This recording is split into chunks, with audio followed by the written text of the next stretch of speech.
একটা chicken recipe যাতে থাকবে না তেল এবং মশলা, হেলদি এবং একটা টেস্টি চিকেন। আসুন দেখে নেওয়া যাক কীভাবে এই চিকেনটি তৈরি করবেন। 500 গ্রাম চিকেন নিয়ে নিন, ভালো করে ধুয়ে তাতে মাখিয়ে নিন আদা পেস্ট, রসুন পেস্ট, নুন এবং তার সঙ্গে অবশ্যই টক দই।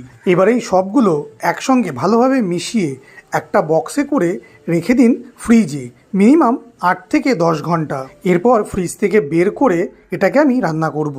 এটার জন্য নিয়ে নেব ক্যাপসিকাম, পেঁয়াজ, রসুন এবং কাঁচা লঙ্কা।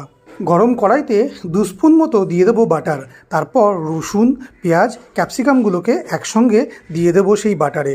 তার সঙ্গে দিয়ে দেবো চিকেনটা, আর চিকেনটা দিয়েই চিকেনটাকে ঢেকে দেবো আমি একদম লো ফ্লেমে। 15 থেকে 20 মিনিট এইভাবেই সিদ্ধ হবে চিকেনটা।